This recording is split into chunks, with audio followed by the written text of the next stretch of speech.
دوستو آج کی اس ویڈیو میں ہم بات کریں گے کہ شیطان یعنی ابلیس کا پرپوتا جس کا نام حاقہ تھا وہ اپنی جوانی اور بڑھاپے کی عمر میں کس طرح کے عمل کرتا تھا اور وہ کس طرح اسلام لانے میں کامیاب ہوا۔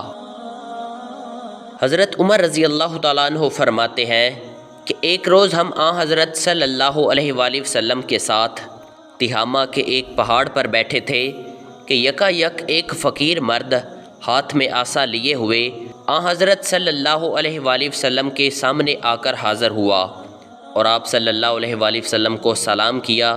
پھر آپ صلی اللہ علیہ وآلہ وسلم نے اس کے سلام کا جواب دیا اور فرمایا کہ اس آدمی کی آواز ایک جن کی سی ہے۔ پھر آپ صلی اللہ علیہ وآلہ وسلم نے اس سے پوچھا کہ تو کون ہے؟ اس نے عرض کیا میرا نام حاقہ ہے، میں ہیم کا بیٹا ہوں اور ہیم لاقیس کا بیٹا ہے اور لاقیس ابلیس کا بیٹا ہے۔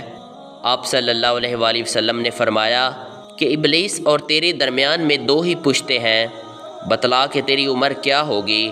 اس نے عرض کیا یا رسول اللہ جتنی دنیا کی عمر ہے اس سے کچھ تھوڑی ہی کم عمر میری ہے، اس لیے کہ جن دنوں میں قابیل نے حابیل کا قتل کیا تھا اس وقت میں کچھ سالوں کا ایک بچہ تھا، لیکن بات سمجھتا تھا اور پہاڑوں پر دوڑتا پھرتا تھا اور لوگوں کا غلہ اور کھانا چرا لاتا تھا اور لوگوں کے دلوں میں اپنے خویش و اقربا سے بدسلوکی کرنے کے وسوسے ڈالا کرتا تھا۔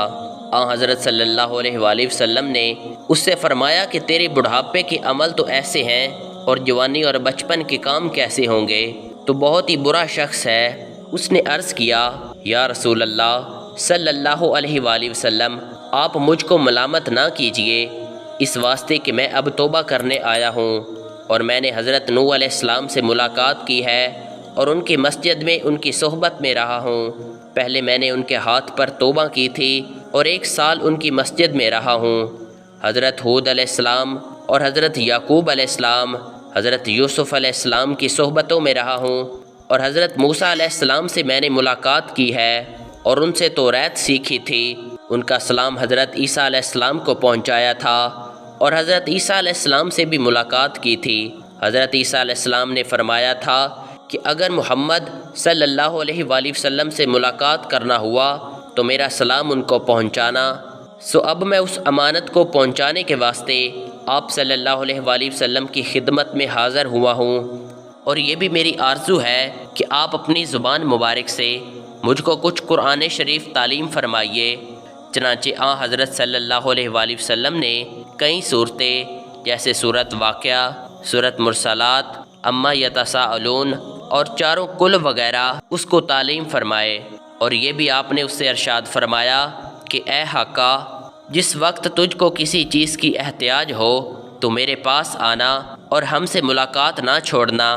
حضرت عمر رضی اللہ تعالیٰ عنہ فرماتے ہیں کہ رسول کریم صلی اللہ علیہ وآلہ وسلم نے وفات پائی تو اس کا ہمیں بالکل علم تھا، لیکن حاقہ کی موت کی ہمیں کوئی خبر نہیں۔ سامعین کرام، کتنی عجیب و غریب اور عبرت ناک حقائق ہے کہ کس طرح اللہ تعالیٰ کی شان اور قدرت کو ظاہر کرتی ہے۔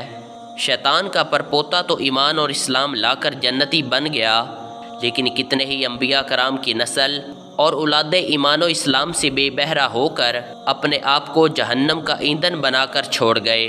اللہ تعالیٰ ہمیں مرتے دم تک ایمان اور اسلام پر استقامت نصیب فرمائے۔